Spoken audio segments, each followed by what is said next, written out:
दोस्तों, हमारे देश में अगर इंडिया पाकिस्तान आईएसआई कश्मीर पर बेस्ड कोई मूवी रिलीज होती है तो उसकी स्टोरी को हमारे देश का एक लेमैन भी बहुत आसानी से समझ सकता है, क्योंकि इंडिया पाकिस्तान के चर्चे हमारे इर्द गिर्द होता ही रहता है, कभी दोस्तों में, कभी चौराहों पर और ज़्यादातर न्यूज़ चैनलों में। इससे मूवीज़ की स्टोरी को रिलेट करना और भी आसान हो जाता है। लेकिन इंडिया पाकिस्तान के अलावा और भी बहुत से मेजर कॉन्फ्लिक्ट्स हैं हमारे देश में जिस पर बहुत कम लोगों का ध्यान जाता है। क्या आपने कभी सोचा है कि आखिर राजीव गांधी की हत्या किसने किया था, क्यों किया था, क्या मकसद था उनकी हत्या के पीछे? उसमें तो आईएसआई और पाकिस्तान का नाम भी नहीं था। द फैमिली मैन सीजन 2 की कहानी इसी के इतिहास पर आधारित है। लेकिन ऐसा क्या हुआ कि बहुत से लोग इस वेब सीरीज को बैकआउट करने का प्लान कर रहे थे? आखिर क्यों इसे बहुत से लोग एंटी तमिल वेब सीरीज बता रहे थे? इसके लिए श्रीलंका के हिस्ट्री को जानना होगा। मैं इस हिस्ट्री को ब्रीफ में बिल्कुल समराइज तरीके से आपको समझाने की कोशिश करूंगा। एंड तक देखिएगा, सारे सवालों के जवाब आपको मिल जाएंगे। श्रीलंका बिल्कुल इंडिया की तरह टू मेजर एथनिसिटी वाली कंट्री है। जैसे भारत में हिंदू मुस्लिम है, वैसे ही श्रीलंका में सिहलीज और तमिलियन है। सिहलीज श्रीलंका में मेजॉरिटी में है, लगभग 75% सिर्फ सिहलीज हैं जो कि बुद्धिज्म को फॉलो करते हैं, और तमिलियन सिर्फ 15% है। श्रीलंका के इतिहास में सिहलीज और तमिलियन में कॉन्फ्लिक्ट होते रहे हैं, लेकिन 1948 में श्रीलंका की आज़ादी के बाद ये देखा गया कि ज़्यादातर तमिलियंस ही सरकारी पदों पर हैं। तमिलियंस की जनसंख्या कम होने के बावजूद ये ज़्यादा समृद्ध हैं। अब क्योंकि तमिलियंस बहुत तेज़ होते हैं, जो कि एजुकेशन और लॉजिक को ज़्यादा प्रायोरिटी देते हैं, तो ब्रिटिशर्स ने भी तमिलियंस को ही ज़्यादा प्रायोरिटी दिया था। इसलिए ज़्यादातर श्रीलंकन सिस्टम में तमिलियंस ही थे। जाहिर है कि सिहलीज को इससे तकलीफ होगी। सिहलीज की मेजॉरिटी पॉपुलेशन होने के बावजूद ये तमिलियंस इतने ज़्यादा डोमिनेंट कैसे हो सकते हैं? श्रीलंका में 1948 की आज़ादी के बाद वहाँ डेमोक्रेसी स्टेब्लिश हुई, और डेमोक्रेसी का एक डीमेरिट होता है मेजॉरिटेरियन रूल, यानी कि जो भी मेजॉरिटी में होगा वो किसी भी तरह का डिसीजन ले सकता है, कोई भी रूल बना सकता है, कोई भी रूल पास कर सकता है, भले ही वो कुछ लोगों के अगेंस्ट में ही क्यों ना हो। अब क्योंकि सिहलीज वहाँ पर मेजॉरिटी में थे तो उन लोगों ने तमिल्स को कमज़ोर करना शुरू किया, तमिलियंस लोगों को कमज़ोर करना शुरू किया। जैसे कॉलेज में एडमिशन नहीं देना, ऐसा रूल बनाना जो तमिलियंस के अगेंस्ट में हो। इसी तरीके से श्रीलंकन गवर्नमेंट ने 1956 में सिहला भाषा को वहाँ का नेशनल लैंग्वेज कर दिया। ऐसा होने से बहुत से तमिलियंस को अपनी नौकरी गंवानी पड़ी थी, क्योंकि उन्हें सिहली भाषा नहीं आती थी। एक तरीके से देखा जाए तो तमिलियंस का शोषण होने लगा श्रीलंका में। अब क्योंकि ये लोग माइनॉरिटी में थे तो ये लोग ज़्यादा कुछ कर भी नहीं सकते थे सिवाय आंदोलन के।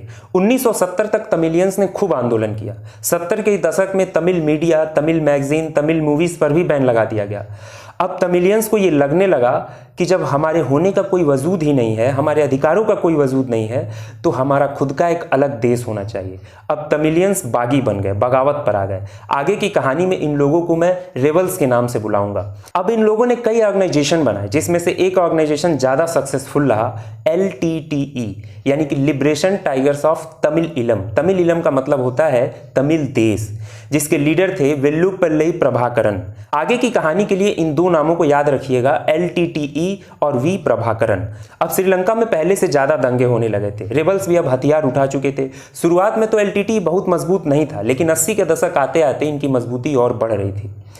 और इन ऑर्गेनाइजेशन को सपोर्ट करने में सबसे बड़ा हाथ था तमिल डायस्पोरा का। डायस्पोरा का मतलब वे लोग जो पूरी दुनिया में बसे हों। जैसे इंडियन सिटीजन अलग अलग देश में जाकर बसा है तो उसे इंडियन डायस्पोरा कहेंगे, वैसे ही तमिल डायस्पोरा दुनिया में बहुत स्ट्रांग है। खासकर Singapore, Canada, south east Asia में इन देशों में तमिल डायस्पोरा काफ़ी है, और यही तमिल डायस्पोरा इन ऑर्गेनाइजेशन को सपोर्ट कर रहे थे, स्पेशली पैसों की फंडिंग से ज़्यादा सपोर्ट करते थे। 1983 में LTTE ने एक दंगे में श्रीलंका के 13 जवानों को मार दिया। अब इस टाइम पर श्रीलंकन गवर्नमेंट को एक रीज़न मिल गया था तमिलियंस के अगेंस्ट स्ट्रिक्ट एक्शन लेने का। पूरे श्रीलंका में दंगे भड़क गए और लगभग 3000 तमिलियंस सिविलियंस की हत्या हो गई। वैसे कहा जाता है कि 3000 तो सिर्फ सरकारी आंकड़ा था, इसके कई गुना लोगों की हत्या हुई थी। और इन दंगों में बहुत से तमिलियंस ऐसे गायब हो गए जैसे वो एग्जिस्ट ही नहीं करते हो। अब LTTE की स्थिति ऐसी हो गई थी जैसे फिलिस्तीन में हमास की है। असल में ये लोग लड़ते तो अपने अधिकारों के लिए हैं, लेकिन दुनिया इन्हें आतंकवादी संगठन समझती है। LTTE के बिल्कुल स्ट्रिक्ट रूल थे, बिल्कुल क्लियर टारगेट था कि उन्हें एक अलग देश चाहिए, और इनके रूल के अगेंस्ट जो भी होता था उन्हें मार देते थे, भले ही वो कोई तमिलियंस ही क्यों ना हो।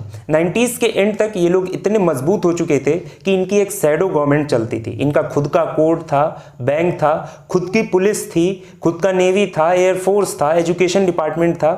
इनका सिर्फ इतना ही डिमांड था कि हमको एक अलग देश चाहिए। इस मैप में आप देख सकते हैं कि जितना पार्ट ऑरेंज कलर से है ये वो रीजन है जहां पर तमिलियंस की पॉपुलेशन ज़्यादा है, और इतने पार्ट को वो एक अलग कंट्री बनाना चाहते थे। एक ऐसी कंट्री जहां सिर्फ तमिलियन गवर्नमेंट हो। ऑब्वियस है कि एलटीटीई के सोल्जर्स काफी वेल ट्रेंड हुआ करते होंगे। इनकी खासियत थी कि ये ज्यादातर सुसाइड बॉम्बिंग करते थे। इनफैक्ट एलटीटीई दुनिया में ज्यादा फेमस थी सुसाइड बॉम्बिंग के लिए। ये चीज आप द फैमिली मैन के पार्ट 2 में भी देख सकते हैं कि कई सीन्स में सुसाइड बॉम्बिंग किया गया है या फिर पकड़े जाने पर सोल्जर्स सुसाइड कर लेते हैं। इसीलिए एक टाइम ऐसा भी था जब वहां के तमिलियंस को एलटीटीई को पैसा देना पड़ता था कि हमारे बच्चे एलटीटी नहीं ज्वाइन करेंगे। एक तरीके से समझिए हफ्ता देना पड़ता था। एलटीटीई को इंडिया का भी सपोर्ट मिलता था, जैसे उनके आर्म्ड फोर्स को इंडिया में भी ट्रेन किया जाता था। लेकिन इंडिया कभी भी एलटीटीई को इस मकसद से नहीं सपोर्ट करता था कि एलटीटीई एक अपना देश बनाए, सिर्फ उनके अधिकारों की रक्षा के लिए करता था। इसका रीजन बिल्कुल साफ है कि अगर इंडिया एलटीटीई को देश के लिए सपोर्ट करेगा तो इंडिया में भी पंजाबी, सिख और कश्मीरी थे जो समय समय पर अलग देश की मांग किया करते थे। एक टाइम ऐसा था जब वी प्रभाकरन इंडिया के प्राइम मिनिस्टर राजीव गांधी से मिलने इंडिया आए थे और राजीव गांधी ने उस टाइम पर अपना बुलेट प्रूफ जैकेट उन्हें गिफ्ट किया था। तब श्रीलंकन गवर्नमेंट ने इंडिया से शिकायत किया था कि आप उनकी मदद क्यों कर रहे हैं। फिर उस वक्त के तत्कालीन प्रधानमंत्री राजीव गांधी और श्रीलंका के प्रेसिडेंट जे.आर. जयवर्धने से मीटिंग हुई और श्रीलंका को कई शर्तें माननी पड़ी थी, जैसे तमिल लैंग्वेज भी श्रीलंका की नेशनल लैंग्वेज होगी, तमिलियंस स्टेट को मर्ज किया जाएगा और उनकी पावर्स को और बढ़ा दी जाएगी, और श्रीलंका में सीज फायर स्टेब्लिश करने के लिए इंडियन फोर्स को वहां भेजा जाएगा। लगभग मेजॉरिटी ऑफ श्रीलंका इस पर एग्री था, इंक्लूडिंग तमिलियंस भी, लेकिन एलटीटीई एग्री नहीं था। इनका बस एक ही जिद था कि हमें एक अपना अलग देश चाहिए। अब इंडियन सोल्जर श्रीलंका में गए शांति व्यवस्था मेंटेन करने के लिए, लेकिन एलटीटीई और इंडियन आर्मी में ही झड़प हो गया, जिसमें इंडियन आर्मी ने लगभग एलटीटीई को हरा दिया था, कमजोर कर दिया था। सोचिए, जब तक इंडिया एलटीटीई के हेल्प करता था तब तक दोस्ती थी, अब दुश्मनी में बदल गई। 1989 आते आते राजीव गांधी की सरकार चली गई। 1990 में श्रीलंकन लोगों को यह लगने लगा कि इंडियन आर्मी यहां क्या कर रही है। इन 3 सालों में इंडियन आर्मी के 1134 जवान शहीद हो चुके थे, लेकिन एलटीटीई को लगभग कमजोर कर दिए थे।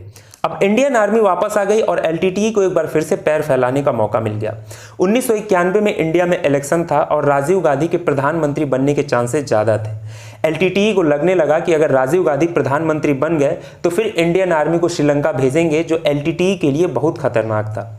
फिर 12 जुलाई 1991 को राजीव गांधी एक इलेक्शन रैली के लिए गए थे तमिलनाडु के श्री परमविदुर में। राजीव गांधी लोगों की तरफ जा रहे थे और इन लोगों के बीच में एक लड़की थी जो ऑरेंज कलर का सलवार कमीज पहनी थी और वो राजीव गांधी पर एक माला डालना चाहती थी। जब राजीव गांधी उस लड़की की तरफ आए तो एक पुलिस कर्मचारी ने उस लड़की को राजीव गांधी के पास आने से रोकने की कोशिश करी, पर राजीव गांधी ने कहा कि सबको उनसे मिलने का एक चांस मिलना चाहिए। उस लड़की ने उन्हें माला डाली और उनका पैर छूने के लिए नीचे झुकी। जैसे ही झुकी, उस लड़की ने सुसाइड वेस्ट जो उसके सलवार कमीज के नीचे थी उसे ट्रिगर कर दिया। इससे राजीव गांधी समेत कई लोगों की मौत हो गई। इस इंसिडेंट के बाद इंडिया ने अपनी इन्वॉल्वमेंट बहुत कम कर दी श्रीलंका में। अब एलटीटीई का कॉन्फिडेंस और बढ़ गया और एलटीटीई ने 1993 में श्रीलंका के प्रेसिडेंट को भी सुसाइड बॉम्बिंग से मार दिया। 1999 में श्रीलंका के प्रेसिडेंट चंद्रिका कमरटुंगा को भी सुसाइड बॉम्बिंग से मारने की कोशिश की गई थी, लेकिन ये बच गई थी। फिर भी इनकी एक आंख चली गई थी। एलटीटीई बहुत से बड़े बड़े लोगों की हत्या की है, इसकी एक बहुत लंबी लिस्ट है। इनफैक्ट दुनिया में एलटीटीई इकलौती एक ऐसी ऑर्गेनाइजेशन है जिसने सबसे ज़्यादा नामचीन लोगों की हत्या की है। बाकी आतंकवादी संगठन भले ही ज़्यादा संख्या में लोगों को मारे हों, लेकिन एलटीटीई क्रेडिबल लोगों की ज़्यादा संख्या में हत्या की है।